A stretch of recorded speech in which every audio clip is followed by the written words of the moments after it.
एक महत्वाचं डिटेक्शन आहे झोन 6च्या पथकाकडनं झालेलं आहे की एक पेडलर शेडानगर या परिसरमध्ये एमडी मेफेड्रोम हा जो अंमली पदार्थ विकण्यासाठी येणार आहे त्या अनुषंगाने आपली टीम त्या ठिकाणी जाऊन वाट बघत होती. त्यांनी ते सापळा लावला आणि त्या आरोपीला ताब्यात घेतलं. याच्यापासून या केसची सुरुवात झाली. त्याच्यानंतर ह्या आरोपीने आपल्याला बरीच माहिती दिली आणि ह्यानंतर अजून 3 आरोपी आपण अटक करू शकतो. त्या सुरुवातीच्या केसमध्ये 57 ग्राम एमडी हस्तगत झाला होता. पीसी मध्ये आपण जी विचारपूस केली त्यामध्ये आणखी आरोपींचं नाव निष्पन्न झाला. एक महत्वाच्या आरोपीचं नाव निष्पन्न झाला जो पनवेल या भागाचा राहणार आहे. त्याला ताब्यात घेतल्यानंतर त्याला अंधेरी भागातून आपण ताब्यात घेतला आणि त्याच्याकडनं विचारपूस आपण सुरू. त्या विचारपूसमध्ये त्यांनी निष्पन्न करून दिला आपल्याला की एक कारखाना आहे ज्या ठिकाणी अंमली पदार्थ तयार केला जातो. या अंमली पदार्थाचा जो कारखाना आहे हा पेल्हार जो गाव आहे नालासोपारा या भागात वसई तालुक्यामध्ये या ठिकाणी आहे. त्या ठिकाणी आपली टीम पोहोचली आणि या आरोपीला त्याच्या माहितीच्या अनुसार या कारखान्याला आपण उघडून सर्व जो पदार्थ ताब्यात घेतलेला आहे त्याच्यामध्ये 6 किलो 675 ग्राम एमडी हस्तगत करण्यात आलेला आहे.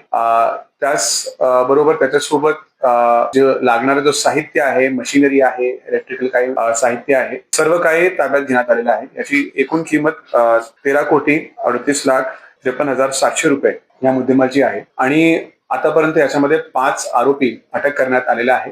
पुढील तपास सुरू आहे. याच्यामध्ये आमचा प्रयत्न राहणार आहे की या संपूर्ण जो कारखाना होता या कारखान्याच्या पाठीमागे असणारे अजून काही लोक असण्याची शक्यता आहे. त्यांच्यापर्यंत पोहोचून त्यांना देखील या केसमध्ये आरोपी करून एक भक्कम अशी एक चार्जशीट मान्य न्यायालयाच्या समोर हजर करण्याचं आमचं याच्यामध्ये उद्दिष्ट आहे. संपूर्ण जी कारवाई आहे याच्यामध्ये मान्य सीपी सर, मान्य जॉईंट सीपी अरविंद सर, मान्य ईस्ट सर यांच्या मार्गदर्शनाखाली ही कारवाई झालेली आहे आणि आपल्या झोन मध्ये ही जी कारवाई आहे ती अशीच चालू राहणार आहे. याच्यामध्ये जर आपल्याला आरोपींच्या बाबतीत जर माहिती द्यायची असेल तर एकूण हे 5 आरोपी आहेत. ह्या 5 पैकी जे 3 आरोपी आहेत ते गोवंडी या भागातले राहणारे आहे. एक जो आरोपी आहे तो घाटकोपर भागातला मूळचा राहणारा आहे, परंतु त्याचा जो ऑपरेशन करण्याचा जो पार्ट होता तो बरेच ठिकाण तो जाऊन हा व्यवसाय करायचा.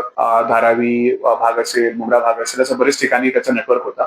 आणि जो शेवटचा जो आरोपी आहे ज्याने आपल्या कारखान्यापर्यंत नेलेला आहे प्रामुख्याने तो सप्लाय आणि त्याचं उत्पादन ह्या व्यवसायामध्ये होता. वसई भागात त्याचा नेटवर्क होता आणि त्या भागातून हा ऑपरेट करतो.